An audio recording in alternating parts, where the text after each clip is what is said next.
Bienvenido, Mario. Mario es investigador, es escritor, es licenciado en Derecho con 6 doctorados, Filosofía, Antropología, Psicología, Historia, Teología y Matemática aplicada. ¡Wow! ¿A qué horas? No sé, la verdad que no sé de dónde saco las horas. Ha dedicado su conocimiento y su energía a 2 temas, el origen del cristianismo y la Kabbalah. Bienvenido, Mario, a Enlace Judío. Gracias a ti y gracias a todo el equipo que siempre Enlace Judío de México, yo los quiero mucho y sé que me quieren mucho. Así es. Te quería preguntar, Mario, si se te pidiera explicar la Kabbalah parado sobre un solo pie, ¿cómo la dirías? ¿Cómo la explicarías? Bueno, si estoy parado de un solo pie, me quedo en silencio porque seguro me voy a caer y no la podré explicar muy bien. Pero bueno, yo creo que se explica por dos preguntas, es decir, más que una explicación, creo que la Cábala es un interrogante, por lo cual yo diría que con dos interrogantes se comenzaría a estudiar la Cábala. Y es cómo se creó el universo y qué sentido tiene la vida, qué sentido tiene el alma humana. Yo creo que a partir de estas dos preguntas, podríamos decir que son las dos grandes preguntas de la Kabbalah. Todo va girando alrededor de cómo se creó el universo, por qué se creó, qué sentido tiene, y bueno, a partir de ahí todos los Mekubalim, todos los cabalistas a lo largo de la historia, fueron penetrando en los misterios de cómo se formó el universo hasta hoy, qué será del universo en el futuro. ¿Qué tiene que hacer el alma humana aquí? ¿Cuál es el sentido por el cual cada uno de nosotros estamos aquí? Y creo que es algo muy importante, sobre todo en esta época donde mucha gente ha perdido el sentido de su vida o no lo ha perdido, nunca lo ha encontrado. En consecuencia, yo creo que a medida que pasa el tiempo me voy dando cuenta que la Kabbalah cada vez está teniendo más auge, mucha más gente. Hace muchos años ha salido del marco del judaísmo, es decir, muchísima cantidad de gente de todas las culturas, de todas las religiones se acerca a la Kabbalah porque se ve una potente herramienta de comprensión de la realidad humana, que va más allá de la psicología, que va más allá de la filosofía, que yo creo que engloba todo. Yo muchas veces dije, porque fíjate, ¿no? Todas las áreas en que yo he estudiado, y básicamente las he estudiado desde la Kabbalah. Es decir, que sacando la primera tesis mía de filosofía, donde estudié Maimónides, que es filosofía judía, las demás prácticamente van por el mismo tema, aunque con diferentes enfoques. Y a mi modo de ver, lo impresionante de la Kabbalah es que puede entrar en cualquier disciplina de la realidad, porque las disciplinas de la realidad están divididas a partir del siglo XVIII, con la Revolución Francesa, con la Revolución Inglesa, con el liberalismo económico. Y nuestra sabiduría, digo nuestra porque es del pueblo de Israel, la sabiduría de la Kabbalah proviene de una fuente donde todavía la sabiduría estaba totalmente única, era unificada. Entonces una persona no es que sabía una materia en especial, sino que sabía muchas materias totalmente interrelacionadas.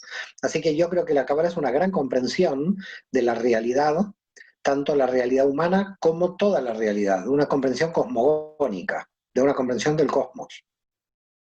Si estamos hablando de una comprensión del cosmos y ahorita el mundo entero está enfermo, hay una pandemia. ¿Qué nos dice eso? ¿Qué nos dice la Kabbalah acerca de eso? Bueno, la Cábala dice que ¿Cuál el es mundo el siempre estuvo sentido? enfermo. No es que el mundo está enfermo ahora, el mundo ya estaba enfermo. Es decir, que no hay que circunscribir a que porque apareció la pandemia el mundo está enfermo. El mundo viene enfermo hace mucho tiempo. Por eso la Kabbalah y toda la tradición habla del Tikkun Olam, la rectificación del mundo. Es decir, que no por este virus estamos enfermos. La enfermedad viene muy anterior. De hecho, si tú analizas la historia humana, la cantidad de guerras marca la enfermedad que tiene el ser humano. Un ser humano que no estaría enfermo no produciría tanta cantidad de guerras y tanta cantidad de desequilibrios. Entonces, básicamente, creo que lo que dice Teilim, lo que dicen los salmos, sobre todo el Salmo 14:1, que dice, todo hombre transgrede, toda persona está desequilibrada, creo que es una gran verdad, todos estamos desequilibrados, y es muy difícil equilibrar la sociedad si uno no está equilibrado primero uno. Entonces, lo que hemos intentado hacer con sistemas políticos, con sistemas económicos, con revoluciones, es cambiar la sociedad, pero nunca cambiar el alma humana. Y eso yo creo que es el trabajo de la Kabbalah. El trabajo de la Kabbalah es un trabajo de teshuvá, de tikkun personal, de cambio del alma humana, para que el alma humana no enferme y de ahí no enfermar a la sociedad, porque al final la sociedad es el resultado de los desequilibrios que nosotros tenemos. Por lo tanto, ¿qué es lo que sucede? Seguimos desequilibrándonos porque seguimos teniendo muchos problemas, que son los que plantean la Kabbalah para solucionar. La Kabbalah básicamente en el árbol de la vida y con toda la estructura de análisis que tiene, lo que realiza es intentar ver qué hay que reparar, qué hay que corregir, ¿no? Esto es un poco cuando uno va al psicólogo, ¿no? ¿Qué problema tiene? ¿No? La primera pregunta, ¿qué problema tiene? Bueno, entonces en la Kabbalah nosotros sabemos que tenemos muchos problemas, digamos que no hay un solo problema, que tenemos muchos problemas, y todos estos problemas son grandes oportunidades, no son negativos, no hay una visión pesimista de la realidad tipo freudiana donde la persona va a repetir eternamente el patrón de papá, sino que esto se puede cambiar. Lo bueno que plantea la Kabbalah es que se puede hacer tikkun, que se puede hacer una rectificación. Esto heredado no me sirve. ¿Qué me sirve de lo heredado? ¿Qué no me sirve de lo heredado? ¿Qué me sirve de mi neshama? Mi neshama que reclama. Porque al final, cuando un alma sufre, porque habría que mirar cuál es la definición de sufrimiento. Sea el sufrimiento que sea, no importa cuál. Es decir, el sufrimiento general, un sufrimiento en particular. Cuando alguien sufre, es una neshama, un alma, que reclama hacer un cambio, reclama rectificar. Entonces, si... ¿Una neshama diferente de la que sufre? ¿O es no, no, neshama del ser que sufre? nosotros, la neshama que nosotros tenemos, nuestra alma, quiere cumplir su misión y básicamente cuando cumple su misión es feliz. Es decir, para que una persona sea feliz, la neshama tiene que cumplir su misión. En el nivel más bajo de la neshama nosotros tenemos un nivel del alma humana, que es el nivel de ruach, que es el nivel de toda la cantidad de condiciones en las que fuimos sometidos por nuestra educación. ¿Quién fue mi papá? ¿Quién fue mi mamá? ¿En qué comunidad yo he crecido? Todo, pero todos los condicionantes astrológicos, religiosos, nacionales, en qué país he nacido, me he desarrollado. Entonces Ruach absorbe todos los condicionantes y cree que lo bueno es seguir con sus condicionantes. Es decir, básicamente Ruach es altamente repetitivo porque sigue los condicionantes. La Neyamá no es repetitiva porque la Neyamá empieza a sufrir cuando ve que el Ruach es repetitivo, digamos, cuando ve que el Ruach está haciendo algo que no quiere. Es decir, en definitiva, la Neyamá dice, ¿por qué hago algo que no quiero? Y el Ruach dice, porque hago lo que conozco. El Ruach hace pobre lo que conoce. Entonces, ¿qué vas a hacer? Si tú naciste en México, comes comida mexicana, no comes comida de Chile. Porque ¿qué comes? Comes lo que conoces. Entonces, el problema, digamos, la verdad que tiene el Ruach, que tiene una gran verdad, es que repite lo que conoce.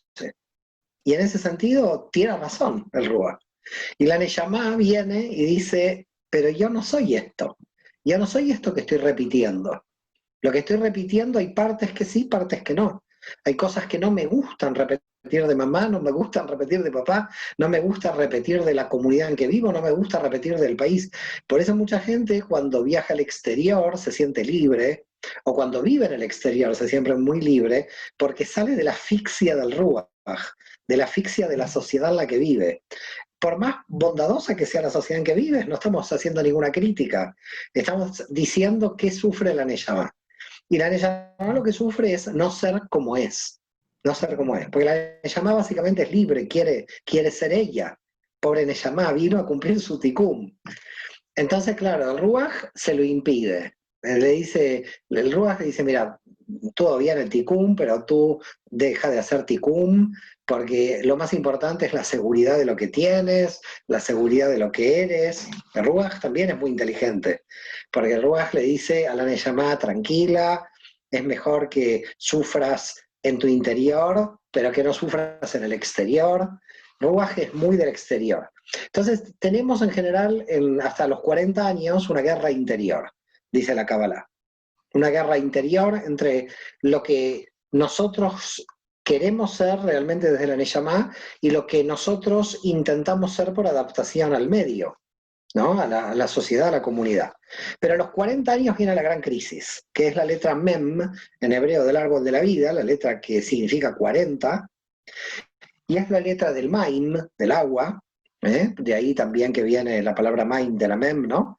Donde uno tiene que cruzar el Mar Rojo, el Yam Suf, como lo decimos en hebreo, que Suf quiere decir Sof, el mar del final. Los 40 años es el mar del final, como diciendo, hay que cruzarlo. Entonces Moshe, que tiene la Mem también, se vuelve el Salvador, que es el Mashiach, que también tiene la Mem, y entonces uno se vuelve Mesías de sí mismo, cruza el mar y dice, ahora yo quiero ser lo que soy. Y ahí empieza el problema. Ahí empezamos. Ahí empezamos cuando uno quiere ser lo que es. Porque cuando uno parecía adaptado, sufría, pero estaba adaptado.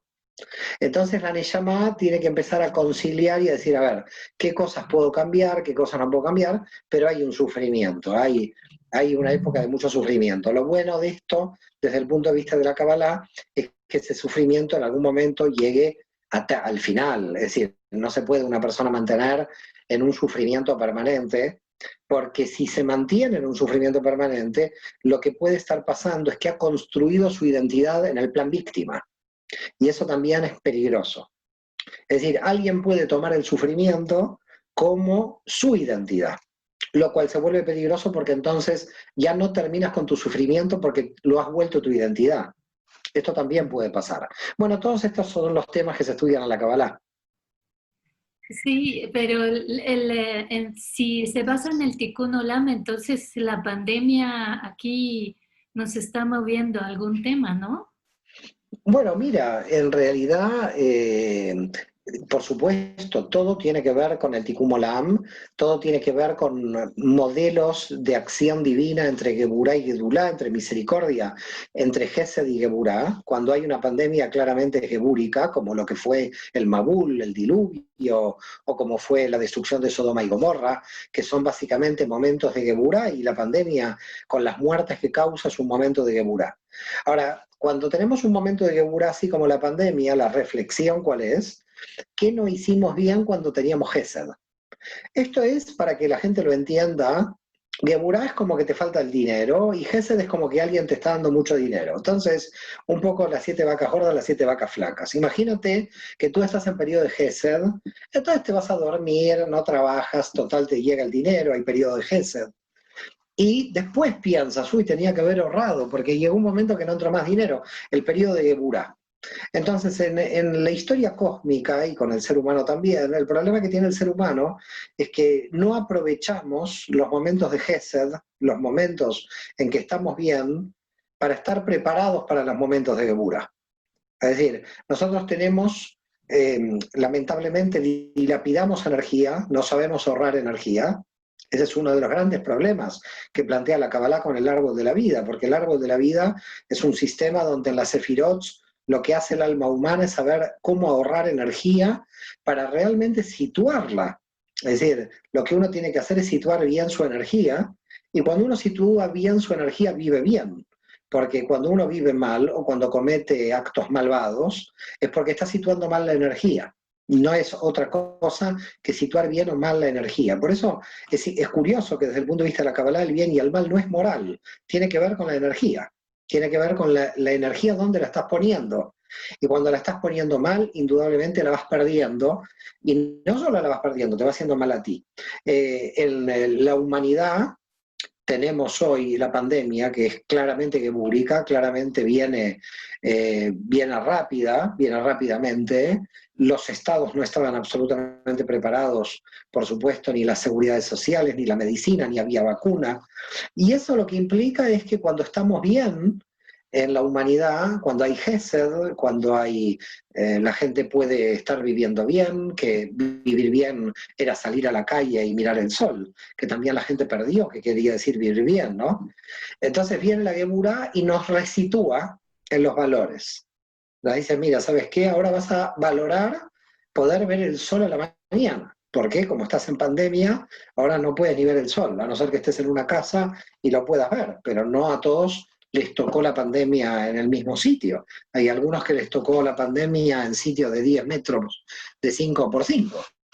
Entonces, ¿qué es lo que tiene que aprender, a mi modo de ver, la humanidad? Que cuando hay periodos de Gesed, cuando hay periodos de abundancia, de misericordia, aprovechar y prevenirse y prepararse para los grandes acontecimientos que no siempre son positivos, sino que a veces vienen acontecimientos duros. Entonces, claro, ahora ¿qué se hace? Se piensa todo lo que no se hizo, claro, todo lo que no se hizo cuando se estaba bien.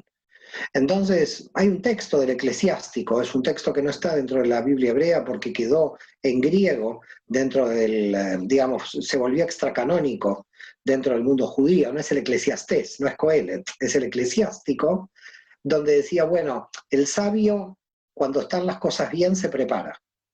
Y eso tiene mucho que ver con Nachman de Bratslav, ¿no? Que el gran cabalista, cuando le dijeron, bueno, ¿usted qué hace? Me preparo. ¿Y para qué se prepara? Para volver a prepararme, porque la vida es una cantidad de preparaciones. El tikkun es me preparo para, me preparo para.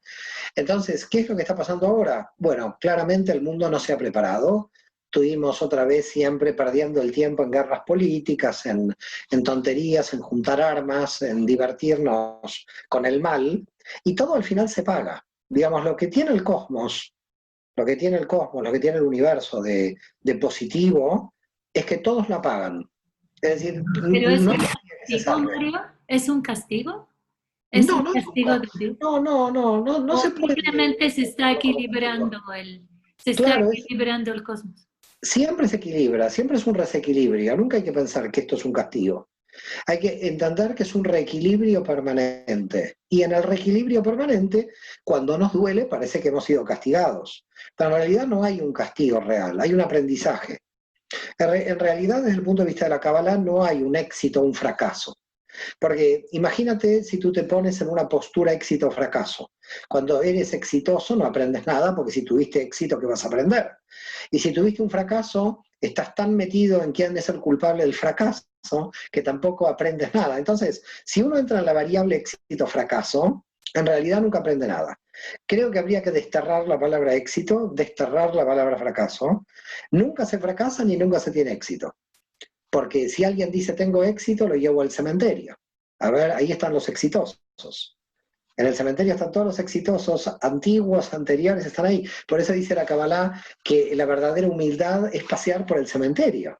Entonces, cuando hay alguna persona muy soberbia, yo la llevaría al cementerio para mostrarle que todos vamos a terminar ahí. Con lo cual, la cuestión es, ¿qué pérdida de tiempo tenemos las almas humanas en no hacer el tikkun, cuando en realidad tenemos esta sensación extraña de eternidad, que en realidad sí somos coeternos con la energía del infinito, pero que en realidad tenemos que hacer el tikkun en esta vida física que es limitada, en esta existencia que es limitada, y no lo hacemos. Entonces, no, es como no hacer el trabajo. En realidad es como que somos bastante irresponsables. No nos gusta la responsabilidad. Porque la Neyamá me pone una responsabilidad. Si la Neyamá a mí me dice qué es lo que tengo que hacer de mi vida, y hoy ya tengo que trabajar en consecuencia. Y la gente dice, uy, tengo que ir a trabajar. No, la Neyamá me pone a trabajar. En cambio, el Ruach no me pone a trabajar, porque el Ruach me dice, si tú vas en piloto automático, si tú sigues siendo lo que siempre fuiste, aquí no pasa nada. Sí. Está todo bien, digamos, está todo bien. Entonces, claro, hay todo un problema ahí, ¿no? Porque la gente dice, la verdad, ¿para qué voy a seguir mi Neyamá, mi Tikkun? Este tipo Mario Sabán que habla ahí en las redes, lo que me dice el rabino de la comunidad Montesinay que me persigue, el otro. Entonces, no, ¿por qué voy a hacer todo eso si yo puedo estar tranquilo, no hacer nada, no hacer ninguna teshuvá? Pero hay algo que tenemos que advertir que es importante. La Neyamá, cuando se despierta, no se vuelve a dormir. Entonces empieza a hacerte toc, toc, toc, toc. Y eso no te lo puedes sacar más. Es decir, no es que te puedes evadir. Es un problema el ticum, porque nadie se puede evadir de su propio ticum. No se puede nadie evadir de su propia Neyamá. Pero bueno, lo que es problema es una gran virtud. Porque gracias a ese toc toc que me hace la Neyamá, es que yo puedo despertar y puedo hacer un gran trabajo.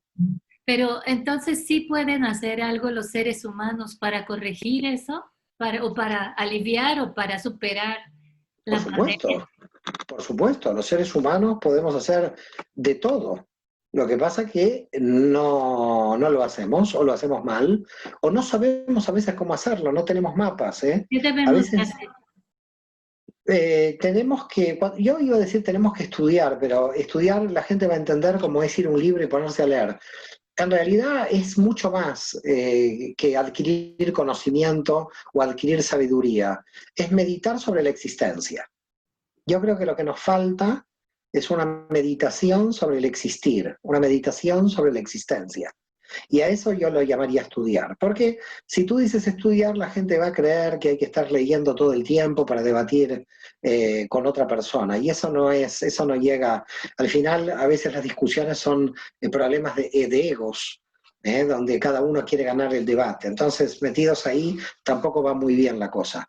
Yo creo que habría que ir a una meditación de la existencia, a una meditación existencial, para qué mi alma vino a este mundo, cuál es mi función, cuál es mi objetivo, qué es lo que tengo que hacer para que se cumpla esa función. Eh, Al principio es difícil porque aparece en mi parte oscura, la parte que yo descubro de mí. Entonces, yo creo que ese trabajo hay que hacerlo. Es verdad que hay que tener una característica para hacer este trabajo, que es la valentía. Si una persona no es valiente, es muy difícil realizar este trabajo. Uno tiene que ser bastante valiente, no valiente con nadie, con uno mismo. Uno tiene que ser valiente con uno mismo porque con uno mismo tiene que aparecer la honestidad radical. Nosotros decimos en el árbol de la vida, en la dimensión de Tiferet, que en Tiferet tiene que aparecer la honestidad más alta, que es con uno.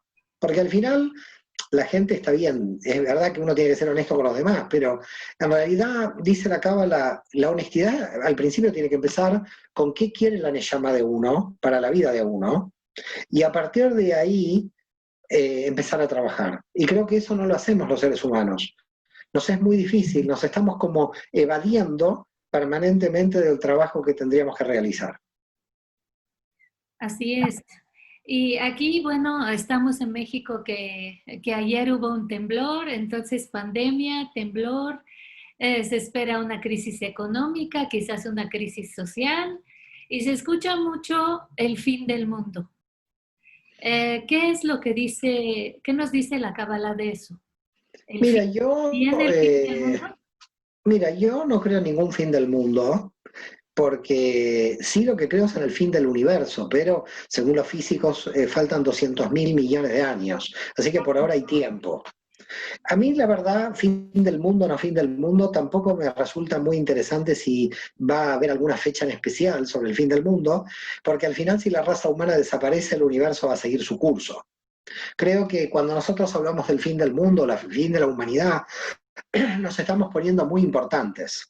El universo va a continuar existiendo, va a buscar nuevas formas de conciencia, y si los seres humanos nos autodestruimos porque no hemos sabido llevar nuestra conciencia más alta, hemos sido una parte de la historia del universo. Así que no hay que tener mucho miedo al fin del mundo. Si el fin del mundo termina, el Ein Sof, las fuerzas de la divinidad, siguen operativas. Pero nosotros, en nuestra soberbia, en ponernos en el centro del universo, creemos que el fin del mundo es el fin del universo.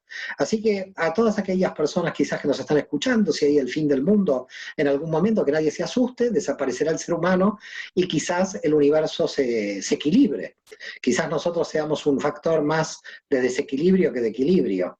Si nosotros, como seres humanos, venimos a hacer el tikkun, a poner equilibrio, en consecuencia el universo nos va a sostener. Si nosotros, los seres humanos, vamos a venir a desequilibrarnos, las fuerzas del cosmos se encargarán de hacernos desaparecer. Con lo cual hay que estar muy tranquilos porque o hacemos el tikkun o nos hacen el tikkun. Es decir, o Dios hace el tikkun o hacemos el tikkun nosotros, pero el destino siempre es hacer el tikkun. El destino es o lo haces tú, por eso en la Cábala se dice o te aplicas Geburá a ti o te aplican Geburá de afuera. Es decir, o te autolimitas tú y te ordenas, o lo que te va a suceder es que te ordenan de afuera. Cuando hay este tipo de problemas, crisis económicas, pandemias, etcétera, el orden te viene de fuera. Que esto es un poco lamentable, porque en realidad uno tendría que venir desde dentro, primero trabajándose para que no llegue esta enseñanza desde ahí, ¿no? Desde el afuera. Es siempre conveniente la enseñanza desde dentro. Mario, para nuestros oyentes que no conocen esos conceptos que dijiste de Neshama, de Ruach, de los niveles del mundo, ¿no? ¿Podrías explicarnos un poquito? Sí, cómo no. El alma humana tiene diversos niveles. Para la Kabbalah, los cabalistas estudian el alma humana en 5 niveles, de los cuales en realidad 3 son muy cercanos a nosotros y otros 2 son muy elevados. Los cercanos, la gente calcula que los va a comprender. Nosotros tenemos el alma animal, que es nuestro cuerpo, así que cuando nosotros nos vemos en el espejo, ahí queda claro que es el alma animal. El alma animal es la que quiere comer, la que tiene la tendencia, tiene el deseo sexual, la que desea relacionarse con los demás en las relaciones sociales. Bueno, es nuestro cuerpo, con todas sus necesidades. Eso lo llamamos el alma animal, que eso lo llamamos nefesh en hebreo. Luego tenemos una categoría del alma mucho más interior a nosotros, que es el ruach, que sería la psique, nuestra identidad. Cómo nosotros hemos sido educados, todos los condicionantes, todo lo que nos ha formado, todos los condicionantes que nos han formado. Luego tenemos la Neshama, que la Neshama ya es nuestra alma en rotación, la que viene de una vida anterior, la que transmigra, rota y entra a los 40 días de la concepción, dentro de la panza de la madre, y ahí entonces la Neshama es la que realmente sabe quién es. Nuestra verdadera identidad es la Neshama, que sería nuestra energía real, más allá de los condicionamientos del Ruach y por supuesto mucho más allá de los condicionamientos materiales del alma animal, ¿no? Del cuerpo. Ahora, estos son los 3 niveles del alma humana. Hay 2 niveles más altos aún, que son lo que se llama Hayá y Ejidá. Hayá sería, en algunas otras tradiciones la llaman Laurea, que rodea, digamos, al alma, es como una extra alma, extramental, la Hayá, que se corresponde ya con una energía en relación con la raíz de nuestra alma, que es cuando seguramente a muchos que nos oyentes les ha pasado, pasa habitualmente, que, no sé, entras en un cumpleaños, una boda y alguien te cae bien, que no conoces. ¿Cómo puede ser? No la conoces de nada, no has tenido ninguna conversación. ¿Qué es este feeling? ¿Qué es esta relación tan buena con alguien que no conoces? Esto nosotros lo llamamos Hayá, quiere decir que pertenece a la misma raíz del alma. Esta persona, estás con esa persona en la misma raíz. Y por eso si no estás en la misma raíz, pasan muchas veces la inversa, que no te cae bien alguien sin haberlo conocido, que es otra cosa misteriosa también para mucha gente. Que dices, uy, esta persona no me llama la atención, es como, bueno, no me quiero acercar. Y si alguien te pregunta, bueno, pero ¿cómo es posible si no la conoces? Pasa exactamente lo mismo, pertenece a otra raíz del alma. Entonces ese es el nivel de Hayá. Y luego tenemos un nivel muy elevado, que no todos tienen el privilegio de poder percibir ese nivel elevado, que los mekubalim, los cabalistas, lo llaman también nivel del alma, pero que en realidad es tan elevado que prácticamente podríamos no llamarlo a nivel del alma, que es yejidá, que es la unificación con el todo, que es un nivel de iluminación, en hebreo lo llamamos debekut, un nivel de adhesión a la divinidad tal, que el alma humana es como que tiene la sensación de desaparecer unida frente al todo, digamos. Es decir, es como un salir de sí mismo, de las limitaciones del cuerpo, pero no un salir para ser alma del otro lado, porque eso es un desdoblamiento. Es otra cosa que también existe en Kabbalah, explicado por Abraham Abulafia. No es que el alma sale del cuerpo, porque cuando uno sueña también el alma sale del cuerpo. El tema es la yejidá, en ese nivel del alma tan alto, es cuando ya se fusiona la energía subjetiva, la energía del alma con la energía general. Y es un nivel de unificación, de iluminación, pero de tal magnitud que es peligroso mantenerse ahí porque uno se puede morir a destiempo. Es decir, uno tiene que volver rápidamente a su cuerpo, al alma subjetiva. Pero lo bueno de esa situación, ¿por qué se produce? Es porque ahí uno se da cuenta que es parte de la totalidad, parte de la energía divina que opera en todo el universo, y que por lo tanto cambia totalmente la percepción de la realidad a partir de esta experiencia. Ese sería lo bueno de llegar a ese nivel tan alto de viejidad. Pero vuelvo a reiterarte, no todas las almas tienen el privilegio de tener ese contacto que podríamos llamar ese nivel de unificación o aniquilación, ¿no? Wow, está impresionante. Tú hablaste de encontrar nuestro tikkun. ¿Cómo encontramos nuestro tikkun? Se tiene que hacer un análisis del árbol de la vida. Cada una de las dimensiones del árbol de la vida marca qué equilibrios y desequilibrios hay, es decir, dónde la Neshama se encuentra en contradicción con el Ruach, y se hace un análisis del alma humana, y de ese modo el alma humana sabe cuál es el tikkun que tiene que realizar, cuál es la rectificación. Cuando uno estudia Kabbalah, lo puede hacer uno mismo. Cuando uno no estudia Kabbalah, se lo puede pedir a alguien que conozca Kabbalah que le haga el árbol de la vida. No es un árbol de la vida astrológico, no tiene que ver con ni el nombre ni la fecha de nacimiento, no. Tiene que ver con una serie de preguntas que una persona le hace a otra, el que sabe, el que domina el árbol de la vida, y van mirando dónde están situadas las energías. Entonces yo te voy haciendo preguntas. Suponte que tú quieres saber cuál es tu tikkun, y yo tengo el árbol de la vida con las 10 dimensiones. Entonces te hago preguntas de la dimensión de Malhut, te hago preguntas de la dimensión de Yesod, te hago preguntas, y de repente veo que en alguna hay algún problema, y lo marco. Entonces tengo que saber qué otra dimensión está operando más por compensación, porque lo interesante del alma humana es que cuando hay un desequilibrio, rápidamente todas las dimensiones operan en compensación.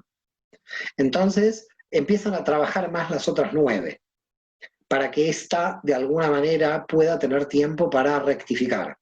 Pero a veces quedan enquistados estos desequilibrios y en consecuencia las otras 9 no pueden. Ahora, si alguien tiene un desequilibrio en una dimensión y no en 9, es fantástico. Esta persona está increíble. Pero en general tenemos desequilibrios en 3 o 4. Al tener desequilibrios en 3 o 4, el tikkun es mucho más difícil porque hay que ordenar mejor. Hay 6 que trabajan y 4 que andan mal. Entonces, imagínate, las 6 que trabajan se agotan de trabajar, y es cuando una persona le dice a su pareja, no doy más. No doy más. Y la pareja le dice, ¿cómo no das más? ¿Qué pasa? No doy más, no doy más. ¿Qué quiere decir no doy más? No doy más, no puedo más porque estoy desgastando un montón de energía y no veo que se haga el tikkun. Es decir, por ese motivo es la desesperación de mucha gente, la infelicidad de mucha gente, en que hace mucho esfuerzo y ve poco resultado. ¿Por qué pasa esto? Porque están mal situadas las energías. Imagínate la siguiente situación. Imagínate que yo no sé a dónde va el auto, yo cojo el auto y no sé a dónde voy, con lo cual no sé cuál es mi tikkun. Entonces no sé a dónde voy. Entonces con el auto empiezo a dar vueltas manzana. Y después de 10 horas de dar vuelta manzana, aparco y digo, y ahora estoy en el mismo lugar. Pero hace 10 horas que estoy dando vueltas. Estoy agotado de dar vueltas. Entonces la vida del ser humano, lamentablemente, hay mucha gente que, como este ejemplo que te he explicado, da vueltas alrededor de la manzana en forma permanente porque no sabe a dónde va. Cuando no sabes a dónde vas, el problema es que básicamente pierdes combustible. Estás perdiendo energía en todo momento. Entonces llegas y dices, lo único que vi es una vuelta manzana. Hace 10 años que estoy dando vueltas sobre la misma situación, y la gente se desespera, se angustia, se pone muy mal, de repente tiene la sensación de que han pasado 5 o 6 años y la gente dice, pero es como que no pasó nada de mi vida, como que no hice nada de mi vida. Entonces, hay mucha gente muy angustiada, y lamentablemente porque no tiene mapa, porque no sabe a dónde ir, porque no sabe cuál es el tikkun. Y la gran potencia que tiene el árbol de la vida es que tenemos un mapa. Y si sabemos a dónde vamos, si sabemos cómo analizar el mapa, sabemos dónde vamos, y al saber dónde vamos no vamos a pasar una vida de angustia, porque el camino sabemos cuál es. Es decir, en realidad, como sabemos quiénes somos, sabemos a dónde vamos. Por eso, ¿por qué la gente no sabe dónde va? Porque no sabe quién es. Nadie que no sepa, alguien que no sabe quién es, no sabe a dónde va. Porque uno siempre va a donde es. Híjole, estás describiendo a la mayoría de la gente. Que está angustiada, que está cansada, que está desesperada, que está, no tiene energía. eh, Así es. y Así es, entonces, por eso el alma humana, por eso el alma humana sufre. Mira, te voy a decir algo que quizás sea muy fuerte, pero que es la verdad. Entonces, eh, la gente sufre por ignorancia. Cuando digo ignorancia, no le estoy diciendo a la gente que es ignorante, estoy diciendo que le falta un mapa para saber a dónde va. Fíjate qué hacemos cuando no hay mapa. Todavía es peor el remedio que la enfermedad, porque aquellos que no tienen un mapa se vuelven ultra religiosos dogmáticos. Entonces, a la gente que está perdida sin mapa, que es la mayoría de la gente, aparecen los fundamentalistas dogmáticos, que ellos casi son los voceros de Dios, que saben todo lo que hay que hacer, pero que en realidad agudizan el problema porque lo que hacen es un mecanismo exterior y el alma no cambia. Es decir, te dicen, usted tiene que rezar así, tiene que hacer esto, tiene que hacer lo otro, carne con leche, pa. Usted hizo todo y de repente sigue desesperado, sigue angustiado. Entonces la pregunta es cómo puede ser, hago todo lo que me dice el pastor, hago todo lo que me dice el rabino, hago todo lo que me dice el cura y sigo angustiado. ¿Por qué sigo angustiado? Porque el problema no es que hay una receta general para todos. Hay una receta particular según el tikkun de la Neyamá, según lo que viene a ser tu alma. Entonces, si alguien está frente a 10 personas, no le puedes decir a las 10 personas tienen que hacer esto a las 10, porque en realidad es un desastre. Cada una de ellas tiene un desequilibrio diferente, cada una de ellas tiene que hacer una rectificación diferente, cada una tiene una Neyamá diferente. Y por lo tanto, cada una tiene un camino diferente a Dios y no podemos ponernos a todos en el mismo camino. Por eso Abraham Abulafia decía, no aconsejes al otro que siga tu camino, no sea que lo desvíes del suyo. Es decir, imagínate si yo te digo que tú sigas mi camino, te estoy desviando del tuyo, porque mi camino no es el tuyo. Entonces ahí tenemos un problema y mucha gente todavía más desesperada, porque ante las figuras de la autoridad que tienen, estas autoridades les dan una mecánica, llamémosle litúrgica, llamemos de lo que sea, y esa mecánica tampoco satisface, porque el problema es interior, no es exterior. Es decir, tú cambias la mecánica de lo que estás haciendo y la mecánica por sí sola no te cambia la realidad de tu interior. Es más, puede que provoque más angustia, porque veas que esa mecánica no te da la respuesta. pero entonces la Kabbalah provee un camino, un mapa. Así es, el árbol de la vida, el Etz Haim, que es un mapa con las 10 dimensiones, donde cada uno de nosotros puede saber qué tiene que corregir y por lo tanto saber dónde invertir sus energías y por lo tanto saber cómo ser feliz, porque hace lo que su alma vino a hacer a este mundo. Aquí me preguntaron si eso afecta la forma en que buscamos pareja. Eso afecta la forma de todo, no solamente de que buscamos pareja, eso afecta la forma en que buscamos trabajo, eso afecta la forma de lo que somos, eso afecta la forma de lo que somos, es decir, eso afecta absolutamente todo. Puede ser que estemos buscando pareja desde el ruaj, desde los condicionantes. Entonces, cuando la gente, ¿por qué motivo la gente muchas veces entre 40, 45 años, a veces 50 entra en crisis de pareja? Porque las crisis de pareja no son de pareja, son crisis personales, donde la gente descubre su neyamá, y cuando descubre su neyamá dice, yo soy así, y el otro dice, ¿cómo? Yo hace 20 años te conozco, que no eres así. ¿Qué pasó aquí? ¿Qué pasó? El otro dice, me lo cambiaron. Y no es que me lo cambiaron o uno ha cambiado, es que uno se conectó con lo que es, se conectó con los Neyamá. Así que el primer dolor lo pasa uno por el descubrimiento de la Neyamá. Y después se da cuenta de lo que buscó en esa pareja, sobre todo parejas que empezaron jóvenes, que van cambiando los intereses, ¿eh? Y a medida que pasa el tiempo, hay que hacer un trabajo de comunicación muy profundo, porque si no, la Neyamá va a decir, bueno, ¿sabes qué? Adiós. Yo lo que quiero hacer es mi vida, quiero hacer mi tikkun, porque la problemática de la Neyamá cuando quiere hacer el tikkun es que se da cuenta que hay poco tiempo más de vida. Por eso se hace a partir de los 40. Porque a partir de los 40 uno entra como en el meridiano de la vida. Uno dice, ¿ahora qué me quedan? Porque la Kabbalah se debe de estudiar a partir de los 40, ¿no? La Kabbalah se debe estudiar a partir de los 40, aunque en realidad todos los grandes cabalistas más avanzados la estudiaron muy jovencitos. Es decir, ahí hay una especie de, no diría de trampita, pero hay otro tema ahí que tiene que ver con la historia judía, porque la Kabbalah tuvo gran auge cuando apareció el falso Mesías Sabbatai Tzvi, y entonces todo el mundo entró en la Kabbalah, y entonces los rabinos decidieron poner la marca de los después de los 40. Pero en realidad, grandes cabalistas, el Gaón de Vilna estudiaba Cábala desde que tenía 8 años, imagínate, a los 18 años, 17, ya empezó a escribir sobre Kabbalah Luzzatto, Isaac Luria desde los 18. Realmente los grandes cabalistas empezaron mucho antes. No empezaron. Imagínate que si hubieran tenido que empezar a los 40, estos grandes cabalistas, Luzzatto murió con 39 años y tiene 20 y pico de obras de Kabbalah. Y Luria murió con 38 y tiene como 15 volúmenes de Kabbalah. Como puedes ver, en realidad es una tradición de los rabinos que nos han asustado con el tema de, por favor, estudien luego de los 40, porque en realidad la Cábala da demasiada libertad de pensamiento y ya te digo, la historia judía derivó en un movimiento mesiánico descontrolado, los rabinos tuvieron mucho miedo y empezaron a decir, hay que estudiar luego de los 40. Así, pero hay más muy avanzadas que podrían estudiar antes Cábala.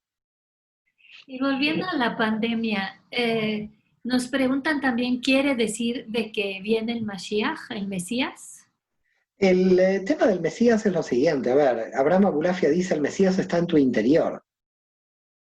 Es decir, la gente está como esperando algo de fuera cuando en realidad lo que tiene que hacer es trabajar dentro.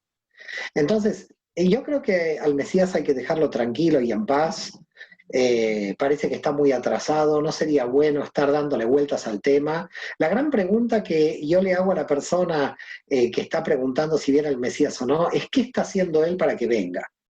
Es decir, no si está de brazos cruzados esperando que alguien le venga a salvar, sino en realidad qué está haciendo como ticún personal, ¿no?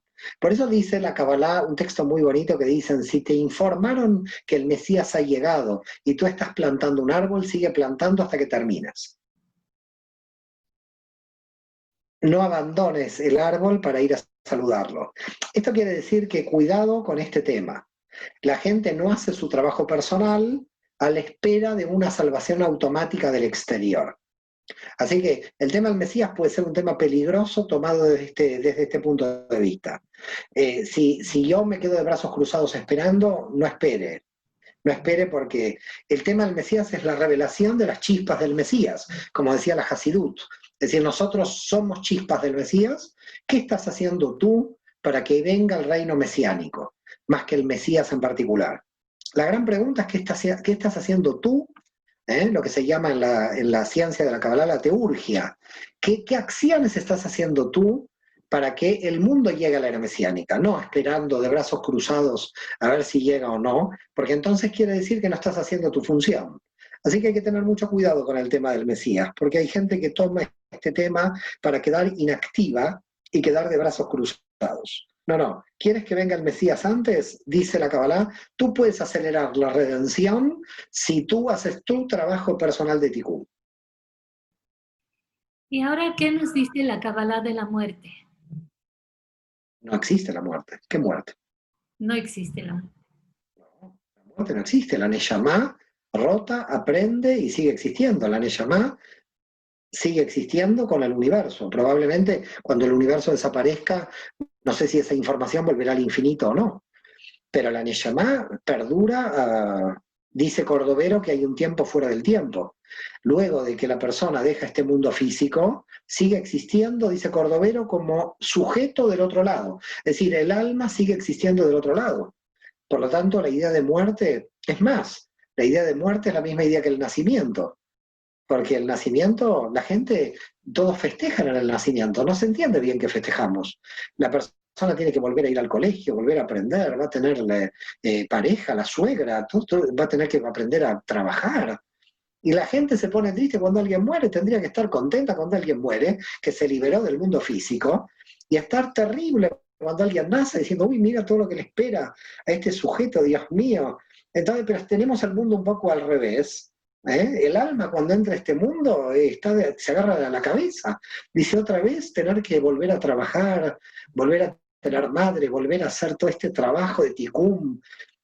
Tú ponte, míralo así, y el nacimiento es realmente, los niños lloran, los bebés lloran como locos. Del alma humana viene este mundo físico, imagínate, flotaba del otro lado en el Olam Abba, y ahora entra en un corsé, en una cosa totalmente limitada. El alma se siente mal de estar tan limitada. Quiere hacer el ticún lo antes posible e irse, porque no quiere estar tanto aquí. Pero después de varios tikkun, ¿no se purifica el alma y se une a Dios? Depende, dice Jaime Vital que hay almas purificadas que terminan en el Olam Abba, no quedan fusionadas con Dios, ¿eh? No es la India, la Cábala. No se unen a Dios, se aproximan a Dios. Por lo tanto, siguen existiendo como almas. Pero hay almas que hicieron su ticún completo, dice Jaime Vital, y que vuelven para enseñar. Hay almas que ya no tienen que hacer ticún y que vuelven igual. Son obligadas a volver para poder enseñar a hacer el ticún. Es decir, no todas las almas que están aquí están haciendo ticún. Hay algunas que ya terminaron el trabajo, pero tienen que enseñar a cómo hacer el ticún. ¿Y quién es el que enseña cómo hacer el tikkun? Si yo lo conocería, me encantaría, yo no lo sé. Yo por eso estudio todo el día, para ver si encuentro un alma que ya hizo el ticún. ¿Tú ya encontraste tu tikkun y lo estás realizando? Sí, pero parece que es muy lento lo mío. Yo tengo que estudiar mucho. Me está llevando más tiempo del que pensaba. Ya con 6 doctorados. Sí, pero me está llevando más tiempo del que pensaba, ¿eh? Mi rectificación va lenta. Ay, Mario. Luego se dice que lo que necesita el mundo es espiritualidad. ¿Tú qué opinas al respecto? Absolutamente. El mundo necesita espiritualidad porque nosotros somos almas encarnadas en la materia. Si tú te pones a pensar, el siglo XIX y el siglo XX fueron dos siglos de mucho materialismo, pero no un materialismo malo, sino un materialismo bueno. Nuestras bisabuelas o tatarabuelas no tenían nevera, no tenían heladera, nosotros tenemos heladera. Nadie está diciendo que la materia es mala, al contrario, es muy buena. Fíjate los avances de la materia, podemos hacer esta entrevista por los medios de comunicación que tenemos, todo esto es muy bueno. Quiere decir, la materia bien entendida al servicio del espíritu, del crecimiento personal, es muy buena. El problema de lo que sucedió en el siglo XX, sobre todo, es que el materialismo, la materia por la materia en sí misma, la propia acumulación, nos llevó a no entender el sentido de la materia. Esto hay que entender algo. La materia es un instrumento que tiene un sentido para. No es que yo tengo este vaso lo tengo porque este vaso, su sentido es que yo pueda beber. Ahora imagínate que yo me paso la vida comprando vasos, pero que yo no sé el sentido del vaso y me voy muriendo de sed. Me voy muriendo de sed porque no sé cómo beber, pero lo que sí sé es acumular vasos. Entonces, ¿cuál es el problema del materialismo? El problema del materialismo es, coge el medio y lo vuelve fin en sí mismo. Este es el problema. Pero el vaso no es malo para nada, el vaso es muy bueno, menos mal que puedo comprarme un vaso, porque así puedo beber agua. El problema es cuando el ser humano se pierde, ¿eh? Cuando empieza a acumular y ya no le ve sentido a esto que está acumulando, ya no entiende cuál es el sentido. Por eso se dice desde la Kabbalah, la persona pobre será juzgada en la pobreza y la persona rica en la riqueza. Se dice en la Kabbalah que si tu alma vino en la pobreza, serás juzgada a ver qué bondad tienes en la pobreza y vendrás en la riqueza para ser juzgada cuánta bondad tendrás también en la riqueza. Con lo cual, en realidad, si tú te pones a pensar, confundir medios con fines es el gran problema que tiene la materia, el gran problema que tenemos nosotros como almas, porque si nosotros comprenderíamos profundamente que todo lo material está al servicio de nuestro crecimiento espiritual, que todo lo material está al servicio, no que nosotros estamos al servicio, porque, a ver, tú puedes comprarte un par de zapatos, me parece muy bien. Tú puedes comprar 2 pares de zapatos, me parece muy bien. Tú puedes comprar 30 pares de zapatos, también me parece muy bien. Lo que pasa es que en el 31, y es como que el par de zapatos ya te compró a ti. Es decir, en un momento ya tú te volviste objeto. ¿Por qué? Porque ya empezó a dejar de tener sentido. hay un punto en la acumulación que deja de tener sentido las cosas. El sentido lo tiene cierta austeridad, que esto hoy lo llamamos ecología. Fíjate qué interesante, ¿no? Cuando el mundo trabaja tanto por la ecología. ¿Qué es la ecología? La ecología se dio cuenta que no hay más planetas por ahora que este y que los recursos son limitados. El ser humano es tan soberbio que nosotros quisimos forzar los recursos e inventamos los billetes, que son recursos ilimitados, porque te pones a hacer así y van apareciendo cada vez más billetes. Pero la Tierra tiene recursos limitados a pesar que nosotros tengamos miles de millones de billetes. Entonces, fíjate lo que es la materia. Cuando nosotros perdemos el sentido de por qué esto existe. Lo que hay que preguntarse es por qué esto existe. Y te vas a dar cuenta que no se necesita tanto para ser feliz, que con lo que uno tiene y lo pueda valorar, fíjate que la cuestión aquí es, cuando nosotros decimos valorar, o estamos diciendo bendecir, cuando decimos una bendición, no es una bendición automática, tuc, tuc, tuc, tuc, tuc, y te dicen, ¿usted sabe la bendición? No, no la sé que lo valoro, por lo tanto lo bendigo. Si lo valoro, lo bendigo, no tengo que saber una bendición de memoria. Pero la gente dice de memoria las bendiciones. De memoria las bendiciones, no está bendiciendo nada. Eso otra mera mecánica del Ruach, que te tiene ahí atrapado en una mecánica que tú no sabes ni para qué estás bendiciendo nada. Bendecir quiere decir bien decir, valorar. Valorar es comprender la función del objeto o del sujeto. Entonces, cuando tú comprendes la función, estás bendiciendo en serio, porque estás diciendo bien de algo, porque entiendes que este algo está al servicio de algo. Entonces, fíjate que lo que está diciendo la Kabbalah es, tenemos que tomar conciencia de que todo tiene una función, inclusive el mal, que esto es un tema más complicado, pero que todo tiene una función. Si nosotros comprendemos la función de todo, podemos vivir más tranquilos, podemos vivir en paz, podemos vivir felices. ¿Dónde está el problema que tenemos? ¿Por qué estamos angustiados? Porque hemos perdido la noción de la función de las cosas y de las personas. Hemos creído en la materia por la materia en sí misma y no en función de la función que tiene. Por eso muchas veces yo digo que el problema que tenemos es la ignorancia, de ignorar la función de energía que tiene cada cosa en esta realidad. Y esa sería la verdadera bendición, ¿no? Así es. Mario, te iba a hacer unas preguntas sobre cristianismo, el origen, pero yo creo que si estás de acuerdo lo dejamos para la próxima Y entrevista. quizás tendríamos que hacer otra próxima entrevista porque esto se me ha ido con la Kabbalah, nos hemos quedado en No, la Kabbalah. es apasionante, te tengo que decir la verdad, y la gente nos envió también preguntas. Eh, una de las preguntas es, ¿cómo trabajan estas partes del árbol? ¿Son físicas o intelectuales? No, son experienciales, no son ni físicas ni intelectuales. Como fractal operan en todo el orden de la realidad. Podríamos decir que son físicas, que son emocionales, que son intelectuales, que operan en todos los planos. Las 10 operan en el Nefesh, en el Ruach, en la Neshama. El árbol de la vida opera como fractal en todas las dimensiones. Y la otra pregunta es, ¿entonces el suicidio es visto como una virtud? No, para nada, porque lo que está haciendo el suicida es cortar el ticún. Nosotros no podemos irnos a destiempo, no podemos irnos antes. El suicidio está mal visto porque es una falta de compromiso con la vida. Estamos siempre hablando de un suicidio consciente, no una persona que esté enferma y que esté muy desequilibrada y que no haya tenido conciencia. Tú sabes que hay dentro de la jurisprudencia como dos tipos de suicidios. Una persona que no entiende, digamos, qué está pasando, que perdió todo sentido, y una persona que, en realidad, fíjate que cuando alguien no tiene conciencia, hay lo que yo llamo suicidio lento. ¿Quién es un suicida lento? Mucha gente que vive sin saber por qué. Y hay mucha gente que también produce su propia enfermedad. Así que habría que también analizar no solamente el suicida. ¿Produce su propia enfermedad? Claro, por supuesto. Se produce la propia enfermedad. Se produce la propia enfermedad porque uno sabe dónde está el desequilibrio y no hace nada para corregirlo. Al contrario, se siente identificado con ese desequilibrio.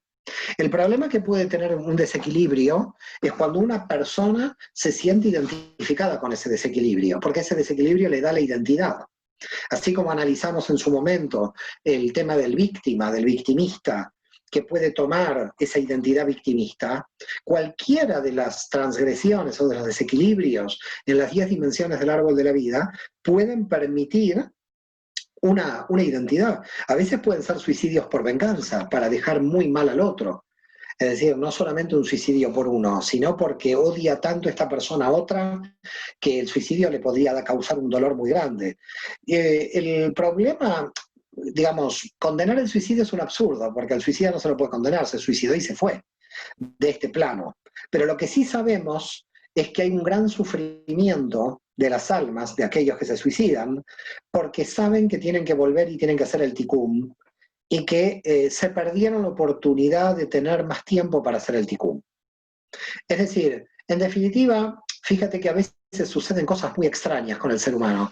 Las adicciones, las drogas o el alcohol, por ejemplo, o el juego, todas estas adicciones, a veces lo que hacen es mantener desequilibrado a la persona para que no se suicide, para luego corregir el desequilibrio. Así que suceden cosas muy raras. A veces las adicciones te salvan del suicidio, porque si la persona no tiene adicción, se mata. Es decir, la gente adicta o es adicta o se mata. Entonces, entre el suicida y el adicto ya dice, bueno, está la adicción. Ahora lo que tienes que hacer es darle sentido para sacarlo de la adicción. Entonces, la adicción te congela, en cierto modo, la posibilidad de que la persona se suicide. El problema es que con mucho tiempo de adicción alguien también se suicida, porque esto hace daño a nivel corporal. Entonces, como puedes ver, el alma humana es muy complicada, hay que hacer un análisis profundo de cada una de ellas, de cada una de las almas. A veces contestar preguntas muy generales es peligroso, porque hay que mirar cada caso particular, hay que mirar cada neyamá en particular y qué tikkun tiene que hacer cada alma. Y Mario, una pregunta es, en la Kabbalah, ¿qué es Dios? Imagínate que a mí me costó un libro de 300 páginas y tú me pides unas cosas. ¿Qué es Dios? Desde la Kabbalah es la experiencia de que existe una energía consciente más allá de la materia. Eso sería Dios. Dios es una energía consciente fuera de la materia. Y para terminar, Ana Karen nos pregunta, hola, ¿podrían preguntarle por favor de su experiencia en los 90 con el gran Rabbi Yitzhak Kaduri, que es una anécdota hermosa? Sí, una anécdota muy bonita. La he comentado en algún sitio por internet que Rab Kaduri tuvo un momento en Buenos Aires cuando viajó especialmente y prácticamente hizo un milagro, podríamos decir, de resucitar a una persona, de sacarla del coma, de un coma muy profundo, con unos mantras meditativos de la Cábala, de Shalom Sharabi, que es una anécdota muy interesante porque en realidad no sabemos bien qué es lo que hizo. Él pidió entrar a la habitación de esta enferma que estaba, bueno, terminal en coma, ¿no? Después de un accidente, y que se apagaran todas las luces, que se la desenchufara, y él hizo una serie de mantras meditativos y a los 3 días la persona se levantó. Sí, y bueno, estamos hablando de que uno de los grandes cabalistas del siglo XX, ¿no? Kaduri, creo que si no recuerdo mal, es la persona en la historia que tuvo más gente en su sepelio. 600.000 personas en Israel participaron de su sepelio. Queda claro que nadie podía entrar al cementerio, ¿no? Con 600.000 personas acompañando al féretro. Hay cientos de experiencias del poder, digamos, que Kaduri tenía, de esa conexión que tenía con Dios, eh, sobre todo por una cábala muy práctica que él tenía, cientos de anécdotas en Israel y en todo el mundo de grandes milagros, que sabemos que los milagros no son milagros, los milagros son comprensiones de las leyes del universo en lo oculto, ¿no? La gente entiende de que los milagros existen, sí existen, los milagros son el momento en que se producen, pero lo que tiene el concepto de milagro desde el punto de vista de la Kabbalah es cuando alguien sabe operar una energía que los demás no pueden ver. Mario, otra anécdota tuya, ahora sí tuya, que te haya pasado con el tema de la cábala que quisieras compartir. Bueno, no sé, a mí tanto las anécdotas personales no me gustan, pero he tenido una anécdota muy fuerte con el alma de una persona joven que no la conocía yo y que me había informado cuándo iba a nacer en el nieto de otra persona y cuándo iba a reencarnar. Y sucedió tal como yo recibí la información. Ok, entonces también ya está el tema de la reencarnación, ¿verdad? Sí, sí, sí, pero la información de un alma que me dijo exactamente en qué cuerpo, dónde y cuándo iba a encarnar. Y se produjo. Eso me impresionó mucho. O sea, esta alma reencarnó Sí, en un bebé que nació. así es. Pero Y, dijo en qué bebé, de por qué motivo, en qué familia, etcétera. Me dio toda la información para explicarle a la madre que había perdido, ¿no? A esta hija, pero fue realmente impresionante porque se me apareció 3 veces. Esta alma se me apareció 3 veces, las 3 veces con información y las 3 veces con información que se cumplió. Esta posibilidad la tenemos todos. Yo lo que quiero explicar desde el punto de vista de la Kabbalah, que no hay una exclusividad, que esto en el mundo del futuro, dentro de muchos años, las capacidades de Jochma, de apertura en la profecía, lo que se llama en hebreo Nebuá, las tenemos todos. Son como estados de mediunidad. Lo que pasa es que aquellas personas que lo tienen muy desarrollado tienen que tener mucho cuidado porque pueden ver demasiado y todo eso se tiene que controlar. No es tan bueno ver tanto, es mejor tener las cosas bajo control. híjole, Mario, ahora sí que, Pero un placer muy grande, un gusto. de verdad, muchísimas gracias. Nos Gracias a ti. explicaste muchas dudas, la verdad que tenemos acerca de todo lo que sucede, todo este tema del fin del mundo y demás. Tenemos la promesa de otra entrevista para hablar del cristianismo y el judaísmo, Si el Dios quiere, origen judío del cristiano, si si Dios Dios quiere, quiere, si Dios primero quiere. Dios. Y te agradecemos mucho y ojalá que Dios te bendiga para Gracias igualmente a todos. todo este conocimiento y toda esperanza que traes. Gracias Gracias, a ti. Mario. Gracias a ti, gracias a todos. Gracias.